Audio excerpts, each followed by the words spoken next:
The spotlight cut through the smoke-filled arena like a blade, landing on Johnny Cash as his fingers found the first notes of Ragged Old Flag.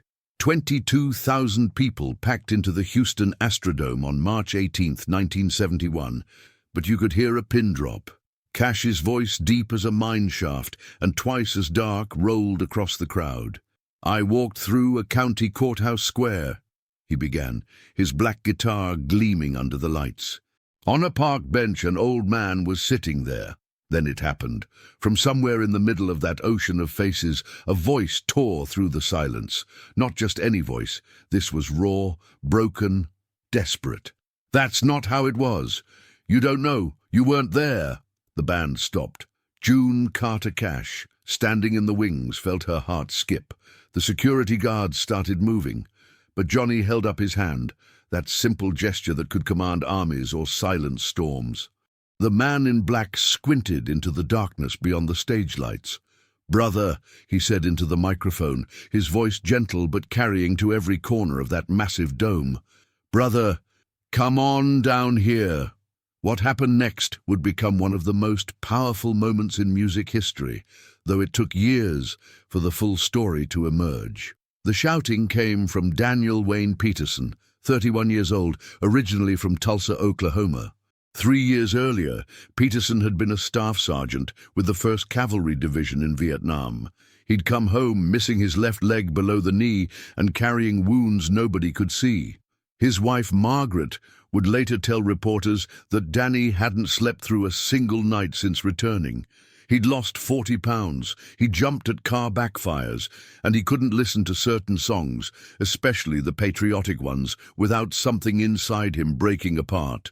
"Danny bought that ticket with his disability check," Margaret would reveal years later in an interview with Rolling Stone. "He didn't even want to go, but something made him. He said he needed to hear Johnny Cash, needed to see if the music could still reach him." The crowd watched in stunned silence as this thin figure in an army field jacket made his way down the aisle. His prosthetic leg gave him a slight limp.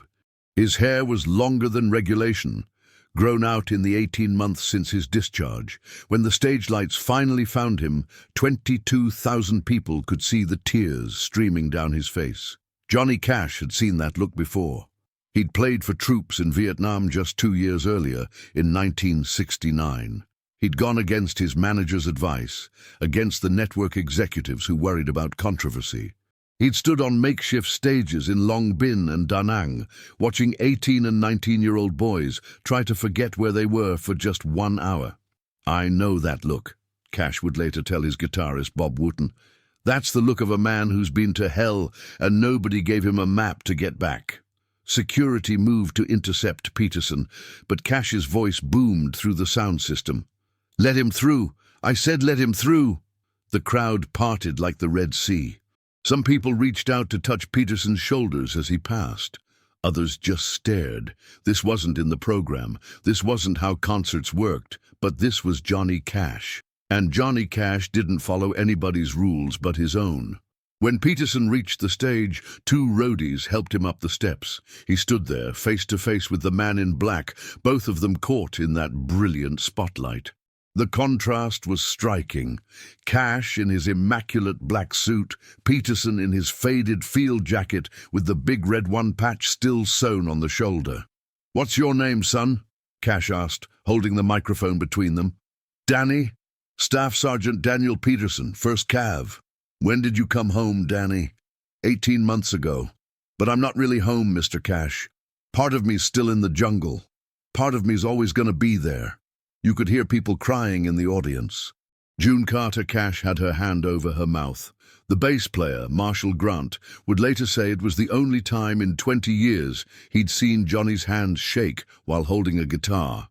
"Danny," Cash said, and his voice carried something profound, not pity, but understanding. "What did you want to tell me? What made you shout?" Peterson looked out at the massive crowd, then back at Cash. When he spoke, his voice broke. "That song, about the flag, you sing it like it's simple, like it's just about being proud. But it's not simple when you've seen boys die for it, when you've held your best friend while he bled out, telling you about his mom's apple pie and his girl back home named Sandra. When you've done things. He stopped, choking on the words. The entire Astrodome held its breath. Cash set his guitar down, something he almost never did mid-performance.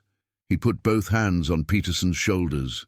Tell me about your friend, the one who talked about apple pie. Tommy Rodriguez, from San Antonio, 19 years old. Peterson's voice grew stronger, as if saying the name out loud gave him power. He stepped on a mine, saving 3 of us. His last words were, "Tell my mum I was brave." But you know what, Mr. Cash? He wasn't talking about being brave. He was asking me to lie because Tommy was scared every single day. We all were. And that's what real brave is, being scared and doing it anyway. Cash nodded slowly. You want to know something, Danny? I've been scared most of my life, scared of my daddy, scared of failure, scared of myself. But the bravest thing I ever saw was boys like you and Tommy doing what you had to do even though you were terrified. Then Johnny Cash did something nobody expected. He got down on one knee, not easy for a man with his back problems, and looked up at Danny Peterson. This next song, I want to sing it different. I want to sing it true. Will you help me? Peterson wiped his eyes. How? You stand right here beside me, and when I get to the parts that aren't right, you tell me, you tell all of us, because we need to know. Cash stood back up, picked up his guitar, and spoke to his band. Boys, we're gonna do Ragged Old Flag again, but this time we're gonna do it real. He started playing, but the song was different now, slower, more deliberate. And when he got to certain lines, he'd pause and look at Peterson. I saw that flag in Vietnam, Cash sang, but tell them what you saw, Danny. And Peterson, his voice amplified by Cash's shared microphone, said, I saw it draped over 17 coffins in one day.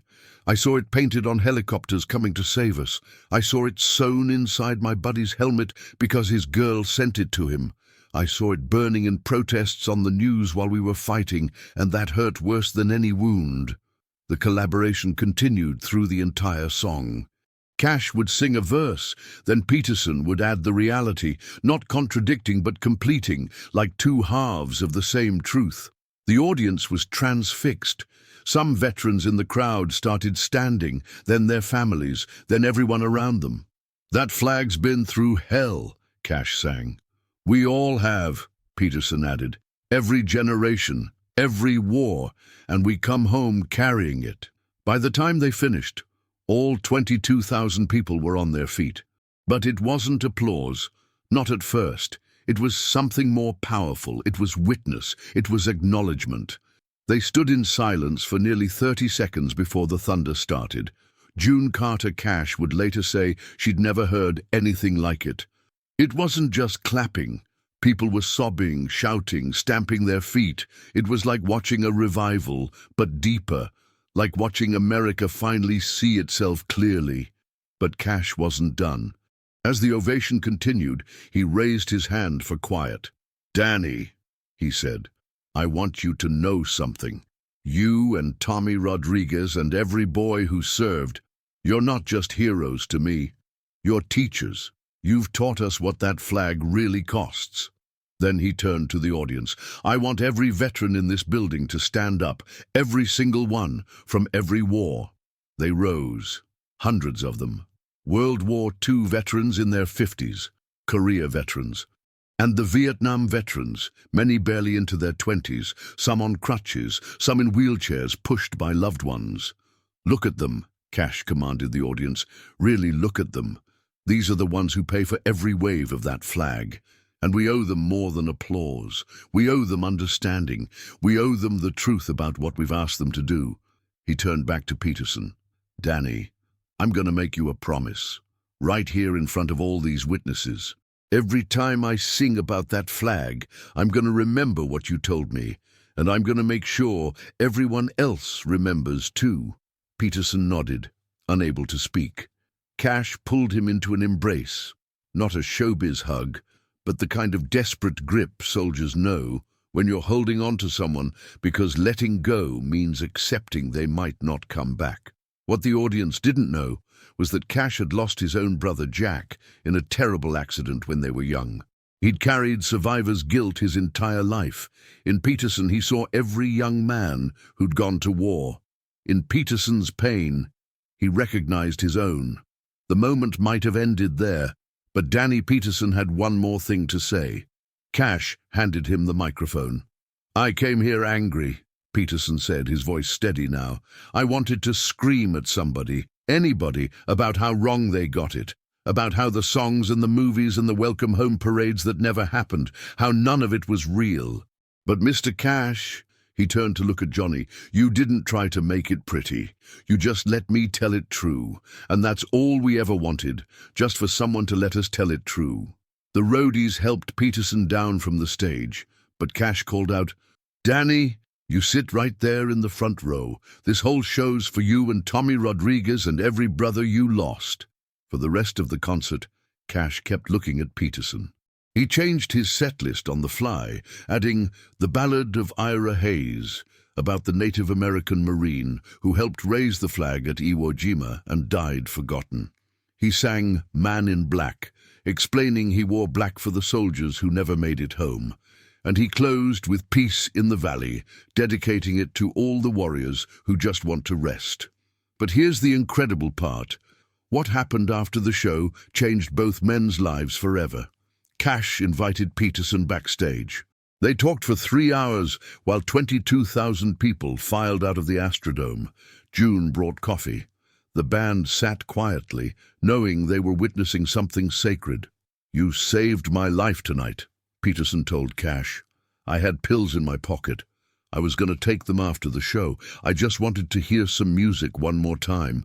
But when you called me up there, when you listened..." Cash's jaw tightened.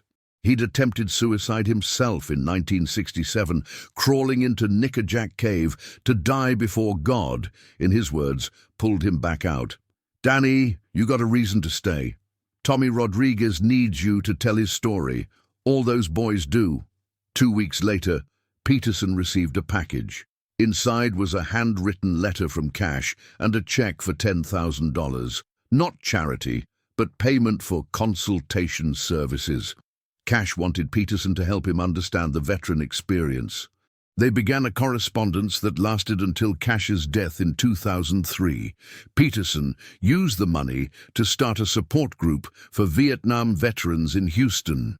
That group became a non-profit. That non-profit, Warrior's Voice, has helped over 12,000 veterans tell their stories. Margaret Peterson, now 73, still runs it. "Johnny didn't just change Danny's life that night," she said in a recent interview. "He changed the conversation.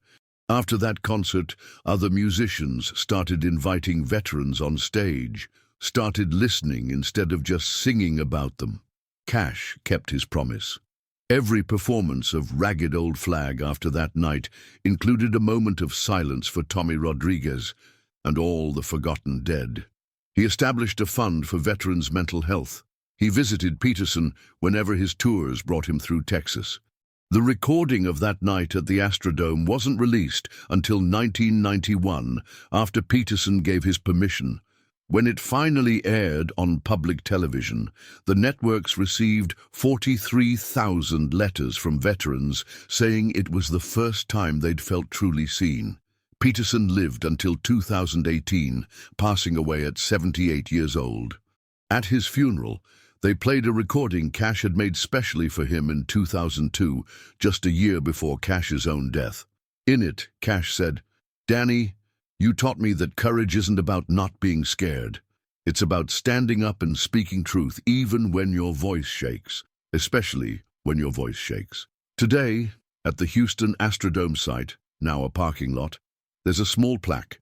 It marks the spot where Danny Peterson stood on stage with Johnny Cash. It reads, "On this site, March 18, 1971, America listened. Staff Sergeant Danny Peterson, 1st Cavalry Division, and Johnny Cash reminded us that heroes aren't born, they're broken and rebuilt. In memory of Tommy Rodriguez and all who didn't come home." The security footage from that night, grainy and black and white, shows something the TV cameras missed. As Peterson was helped off the stage after the show, hundreds of veterans lined up to shake his hand. Each one whispered something to him. Each one stood a little straighter afterward. Cash's daughter Roseanne would later write, "That night in Houston, my father learned that sometimes the most powerful thing you can do with a microphone isn't to sing into it, but to hand it to someone who needs to be heard." The last time Peterson and Cash spoke was 3 weeks before Cash died. Peterson asked him, "You ever regret calling me up on that stage? It could have gone bad. I could have ruined your show."